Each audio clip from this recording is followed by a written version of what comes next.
बिस्मिल्लाहिर्रहमानिर्रहीम। नाज़रीन, पिछले वीडियो में हमने सूरह फातिहा की तफसीर और तर्जुमा देखा था। यहाँ पर सूरह नबा की तफसीर और तर्जुमा हम देखेंगे इंशाल्लाह। ये सूरह पारा नंबर 30 में मौजूद है, सूरह नंबर 87 सूरह नबा, जिसका मतलब होता है अनाउंसमेंट, दी अनाउंसमेंट। और रेफरिंग बुक से इसके अल कुरान करीम और तफसीर के लिए अहसनुल बयान। चलिए शुरू करते हैं। बिस्मिल्लाहिर्रहमानिर्रहीम। बिस्मिल्लाहिर्रहमानिर्रहीम। अम्मा यतसाअलून, ये लोग किस चीज़ के बारे में आपस में पूछगछ कर रहे हैं? अनी नबाइल अज़ीम, उस बड़ी ख़बर के मुतालिक, अल्लज़ी हुम फ़ीही मुख्तलिफ़ून, जिसमें ये लोग इख्तिलाफ़ कर रहे हैं।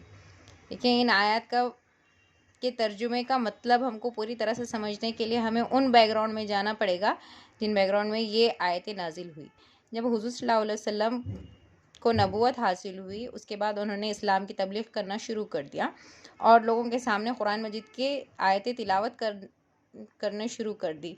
तब लोगों के दिल में बहुत सारे शक थे। मक्का के लोग आपस में एक दूसरे से पूछताछ करने लगे इस बारे में कि मोहम्मद सल्लल्लाहु अलैहि वसल्लम जो कह रहे हैं, क्या वो सच है? क्या क़यामत वाकई मुमकिन होगी? क्या कुरान वाकई अल्लाह का कलाम है? देखिए, मक्का के लोगों कि कुछ हालात इस तरह से थे कि वो लोग अल्लाह को तो मानते थे लेकिन साथ में शिर्क करते थे। हुज़ूर सल्लल्लाहु अलैहि वसल्लम सादिक़ और अमीन है, ये सारा मक्का जानता था कि वो कभी झूठ नहीं बोलते। लेकिन जब उन्होंने नबूवत का ऐलान कर दिया, तब लोग शक में पड़ गए। और क़यामत का कंसेप्ट तो बिल्कुल उनके लिए नया था, क्योंकि वो लोग ये समझते थे कि यही दुनिया सब कुछ है, यहीं पर जो कुछ करना है इसी दुनिया में और इसी ज़िंदगी में करना है।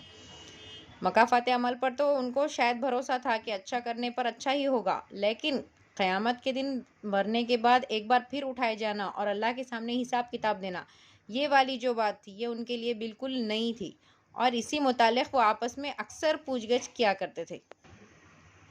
अब इन आयत का मकसद देखिए। इस सूरे में आगे अल्लाह ताला ने इनके डाउट का खुद ही जवाब दिया है, जो हम इंशाल्लाह आगे आयतों में पढ़ेंगे। यहाँ नबा का मतलब है अनाउंसमेंट करना। अल्लाह ताला ने इस बात का अनाउंसमेंट कर दिया है कि क़यामत आने वाली है और हर एक को उसके हिसाब से अपनी अपनी तैयारी करना चाहिए।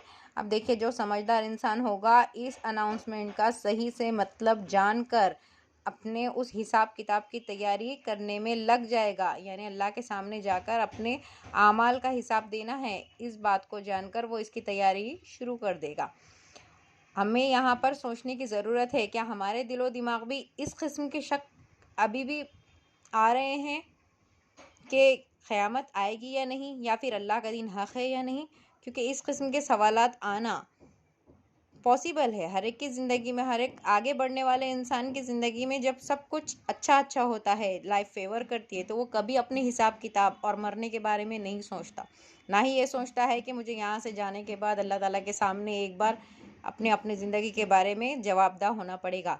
लेकिन ये बात कुरान मजीद में ऐलान के तौर पर बयान कर दी है। इसी मुनासिबत से इस सूरे का नाम सूरह नबा ये कर दिया है, यानी अनाउंसमेंट। अल्लाह ताला ने सब पूरे नौ इंसानी के लिए ये अनाउंसमेंट कर दिया है कि क़यामत आने वाली है और तुम सबको अपने अपने आमाल का अल्लाह के सामने हिसाब किताब देना पड़ेगा। तो अल्लाह ताला से यही हमारी दुआ है कि अल्लाह ताला हमें भी उस दिन के आने से पहले ही सारी तैयारियां करने की तौफ़ीक़ अता फ़रमाए और हमारी छोटी छोटी कोशिशों को भी अपने इस्लाम के लिए कबूल फ़रमाए और हमारी इन दरमियान जो भी गलतियां हो रही हैं उन गलतियों को माफ़ फ़रमाए। हमारे पढ़ने में, सुनने में, देखने में जो कुछ भी मिस्टेक हो रहे हैं, जो कुछ ख़ताएँ हो चुकी है, अल्लाह ताला उससे दरगुज़र फ़रमाए। आमीन सुम्मा आमीन।